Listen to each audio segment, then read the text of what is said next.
Assalamualaikum warahmatullahi wabarakatuh.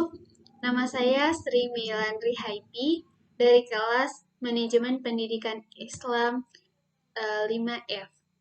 Baik, di sini saya akan menjelaskan mengenai materi tentang konsep manajemen strategi. Yang pertama itu tentang pengertian dari manajemen strategi itu sendiri.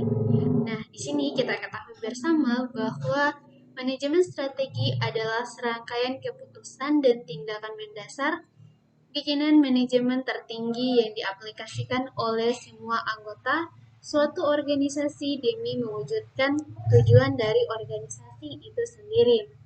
Nah, sedangkan pengambilan keputusan ini merupakan suatu proses pemilihan alternatif solusi untuk masalah. Materi selanjutnya yaitu tentang karakteristik, komponen, dimensi, dan proses manajemen strategi dalam dunia pendidikan. Yang pertama itu ada definisi dari manajemen strategi itu sendiri, di mana manajemen strategi adalah sebagai seni dan ilmu pengetahuan yang menentukan atau yang merumuskan, mengimplementasikan, dan menilai keputusan-keputusan yang sudah memungkinkannya suatu organisasi mencapai tujuannya itu sendiri. Sedangkan menurut Ahmad Qori, karakteristik manajemen strategi ini adalah perencanaan berskala besar, perencanaan strategi berorientasi ke masa depan, visi dan misi organisasi, adanya keterlibatan pimpinan puncak dalam penyusunan rencana strategi. Yang terakhir, ada hasil rumusan rencana strategi yang diimplementasikan melalui fungsi dari manajemen itu sendiri. Nah, sedangkan komponen manajemen strategi dalam dunia pendidikan itu dapat dibagi menjadi dua, yaitu ada komponen perencanaan strategik dan juga komponen pelaksanaan strategi. Selanjutnya, ada dimensi manajemen strategi dalam dunia pendidikan. Yang pertama itu ada dimensi keterlibatan manajemen puncak. Yang kedua, dimensi alokasi dana, sarana, dan prasarana. Yang ketiga, ada dimensi waktu keputusan strategi. 4, dimensi orientasi masa depan. Yang kelima, ada konsekuensi isu strategi yang multifaset. Yang keenam, itu ada dimensi lingkungan eksternal. Selanjutnya, mengenai proses manajemen strategi dalam dunia pendidikan itu sendiri. David mengatakan terdapat 3 tahapan dalam proses manajemen strategi itu sendiri. Yang pertama, perumusan strategi. Yang kedua, implementasi strategi. Yang ketiga adalah evaluasi dari strategi itu sendiri. Selanjutnya, analisis lingkungan internal dan lingkungan eksternal. Yang pertama itu ada lingkungan internal. Nah, di sini kita tahu bahwa lingkungan internal merupakan lingkungan yang berada di dalam lembaga atau organisasi dan lembaga pendidikan. Sedangkan faktor-faktor dari lingkungan internal itu sendiri itu dapat dilihat dari pertama ada visi, misi, sasaran, dan tujuan organisasi itu sendiri. Yang kedua dapat dilihat dari strategi pencapaian tujuan. Ketiga ada sifat dan jenis kegiatannya. Keempat ada jenis teknologi yang digunakan. Sedangkan lingkungan eksternal adalah yang terdiri dari unsur-unsur di luar organisasi atau lembaga pendidikan itu sendiri, yang sebagian besar tak dapat dikendalikan dan berpengaruh dalam pembuatan keputusan oleh manajer itu sendiri. Sedangkan faktor-faktor dari lingkungan eksternal itu dapat dilihat dari 3 unsur. Yang pertama ada kebijakan pemerintah, kedua sosial budaya masyarakat, ketiga perkembangan ilmu pengetahuan dan teknologi. Materi selanjutnya tentang penilaian hasil kerja atau produk. Pertama, ada kesimpulannya, yang dimana Penilaian hasil kerja atau produk merupakan penilaian kerja siswa dalam mengontrol proses atau memanfaatkan bahan untuk menghasilkan sesuatu kerja praktis atau kualitas estetik dari sesuatu yang mereka produksi. Hasil penilaian produk biasanya menggunakan cara yang secara analistik. Evaluasi manajemen strategi dalam meningkatkan mutu pendidikan. Pentingnya manajemen strategi ini, alasan pertama yang paling penting adalah bahwa hal ini dapat membedakan beberapa baik kinerja dari perusahaan dan juga berhubungan dengan fakta bahwa manajer di semua jenis dan ukuran organisasi terus menghadapi situasi yang berubah. Sehingga adanya implementasi manajemen strategi dalam meningkatkan mutu pendidikan dengan cara proses manajemen mewujudkan strategi dalam bentuk program, prosedur, anggaran, serta pengembangan strategi dalam bentuk tindakan. Visi ini juga merupakan suatu proses yang menggambarkan serangkaian kegiatan perencanaan dan menetapkan sarana sekolah secara formal, dan misinya adalah alasan keberadaan suatu lembaga. Tidak hanya itu, evaluasi strategi dalam meningkatkan mutu pendidikan ini juga sangat diperlukan, karena evaluasi manajemen strategi pada pendidikan telah dilakukan melalui beberapa agenda yang telah dibuat atau dirancang untuk mendapatkan informasi dan kebijakan pendidikan yang berlaku. Materi selanjutnya tentang analisis teori-teori manajemen strategi yang tepat dalam dunia pendidikan. Yang pertama itu ada pengertian analisis SWOT. Menurut Freddy, analisis SWOT adalah identifikasi berbagai faktor secara sistematis untuk merumuskan strategi perusahaan. Analisis ini didasarkan pada logika yang dapat memaksimalkan kekuatan dan peluang, namun secara bersamaan dapat menimbulkan kelemahan dan ancaman. Sedangkan proses dari pengambilan keputusan strategi selalu berkaitan dengan pengembangan misi, tujuan, strategi, dan kebijakan perusahaan itu sendiri. Nah, dengan demikian, perencanaan strategi harus menganalisis faktor-faktor strategi perusahaan berupa kekuatan, kelemahan, peluang, dan ancaman dalam kondisi yang ada saat ini, sehingga disebut dengan analisis situasi, atau model yang paling populer untuk dikatakan adalah analisis SWOT.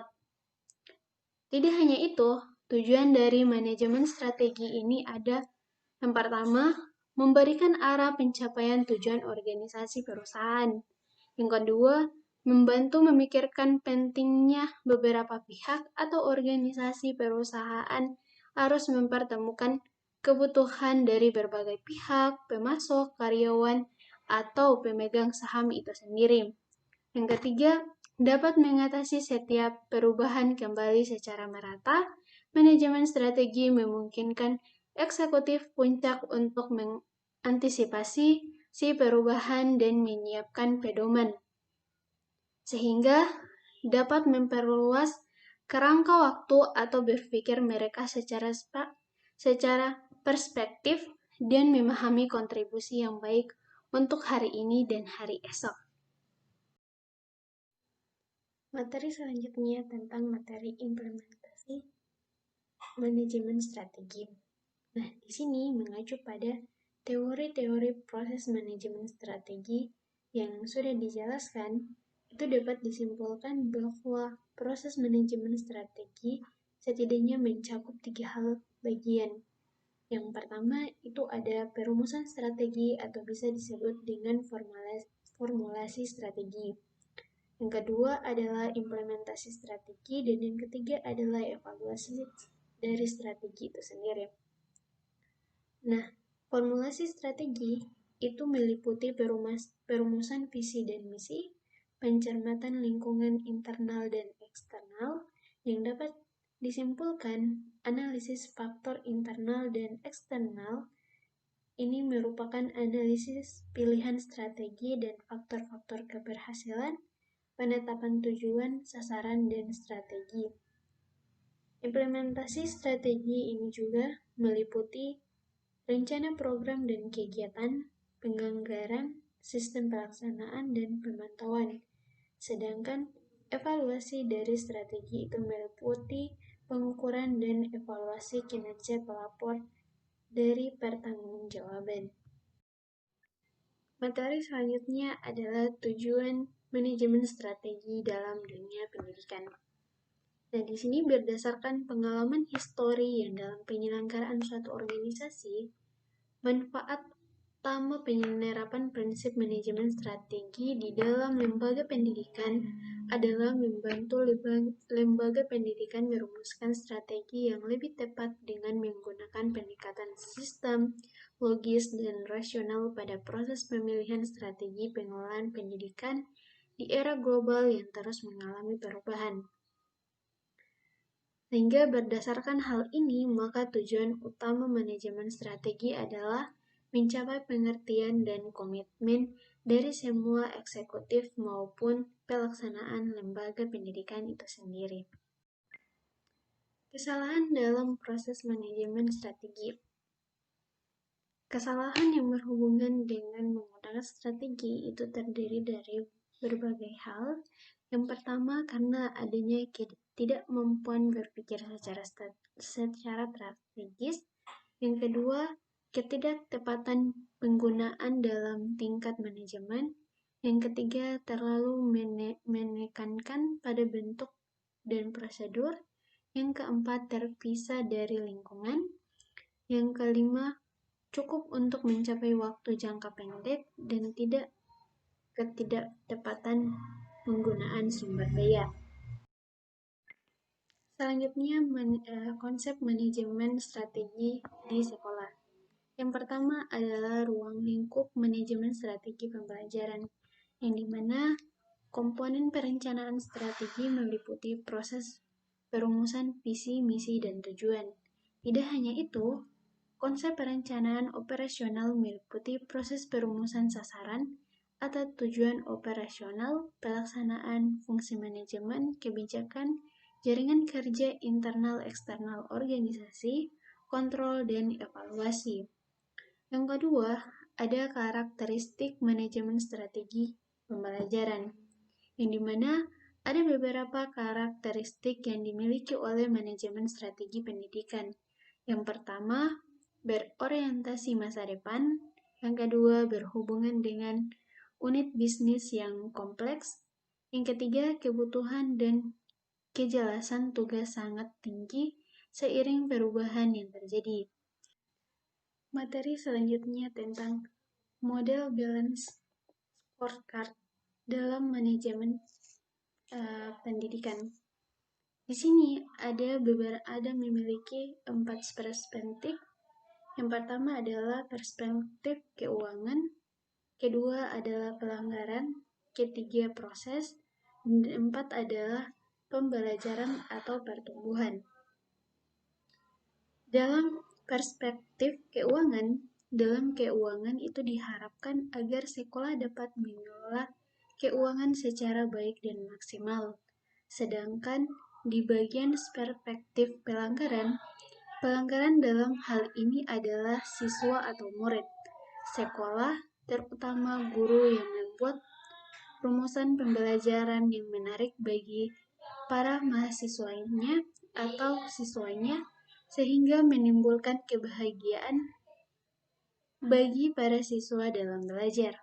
Sedangkan perspektif proses itu terciptanya atmosfer yang baik dalam kegiatan belajar mengajar merupakan tujuan dari proses. Selanjutnya, itu model dari perspektif pembelajaran dan pertumbuhan. Seiring dengan pertumbuhan ekonomi dan informatika, dua hal yang tidak dapat dipungkiri peran pentingnya dalam pendidikan. Sehingga guru, siswa, dan orang tua harus saling bekerja sama menghadapi perubahan lingkungan internal dan eksternal. Evolusi konsep manajemen strategi. Di evolusi konsep manajemen strategi itu tersusun menjadi 3 bagian. Yang pertama, pada masa sebelum tahun 1960, kedua, perkembangan manajemen strategi di tahun 1960 sampai 1970, yang ketiga, perkembangan manajemen strategi pada tahun 1980 sampai 2000. Nah, pada masa sebelum tahun 1960, Ansoff mengemukakan sejarah perkembangan instruksi di Amerika Serikat. Menurutnya, instruksi sebelum tahun 1960 dibagi menjadi 3 bagian. Sedangkan perkembangan manajemen strategi pada tahun 1960 sampai 1970 itu pada tahun 1960-an, manajemen strategi lebih dikenal dengan istilah kebijakan bisnis. Teori dan praktek manajemen strategi yang diketahui saat ini berakar pada karya dari penelitian, akademik, dan konsultan dari tahun 1960 dan 1970-an. Dalam pemikiran tokoh-tokoh manajemen strategi, tahun 1960-an dapat disebut sebagai Classical School of Strategy Thinking atau dikenal dengan planning. Sedangkan perkembangan manajemen strategi tahun 1980 sampai 2000. Di tahun 1980 hingga 2000 ini diwarnai dengan dua pemikiran yang berbeda. Yang pertama diawali oleh pemikiran Porter tentang pentingnya lingkungan eksternal. Akan tetapi di akhir 1980, pemikiran ini mulai mendominasi pemikiran strategik. Sehingga di tahun 2020, strategi perusahaan bergeser menuju usaha untuk mengabaikan kompetensi. Sehingga pendekatan organisasi industrial dan resort memandang perusahaan berkompetensi dengan pesaingnya atau dalam bahasa Kim dan Maubor. Manajemen strategi dalam pendidikan tentang hierarki manajemen strategi. Yang pertama ada pengertian manajemen strategi. Menurut Fred, manajemen strategi adalah ilmu mengenai perumusan, pelaksanaan, dan evaluasi keputusan-keputusan lintas fungsi yang memungkinkan organisasi mencapai tujuannya. Manajemen strategi juga merupakan bagian yang tidak dapat dipisahkan dari ilmu manajemen itu sendiri. Sedangkan penetapan konsep manajemen strategi di lingkungan organisasi non-profit seperti lembaga kependidikan dapat digolongkan dalam 3 bagian. Yang pertama itu ada strategi korporasi, yang dimana strategi ini merupakan tingkat korporasi disusun pada tingkatan tertinggi, sedangkan strategi tingkat bisnis atau level direktorat terkait di lingkungan Depdiknas. Di tingkat bisnis memfokuskan pada cara sekolah dapat bersaing dengan sekolah lain sehingga dapat menjadi daya pendorong untuk terus meningkatkan mutu. Sedangkan yang ketiga ada strategi fungsional di jajaran bidang, seksi-seksi, dan sekolah-sekolah. Di strategi tingkat fungsional mempunyai ruang lingkup yang lebih sempit dari strategi bisnis. Strategi fungsional berhubungan dengan aktivitas bidang fungsional seperti strategi keuangan sekolah. Selanjutnya ada materi tentang manajemen strategi sebagai suatu proses dalam pendidikan. Proses dalam manajemen strategi itu ada 4 langkah-langkah dalam melaksanakan manajemen strategi itu sendiri. Yang pertama ada langkah analisis potensi atau profil satuan pendidikan. Yang kedua, adanya analisis lingkungan untuk mengidentifikasi peluang dan ancaman dalam melaksanakan layanan jasa kependidikan. Yang ketiga ada menetapkan visi dan misi berdasarkan analisis potensi dan lingkungan sebagai acuan dalam pengelolaan satuan pendidikan. Sedangkan di langkah yang keempat, itu ada menetapkan strategi yang diperlukan untuk meningkatkan kinerja sekolah dalam mencapai visi misi sekolah.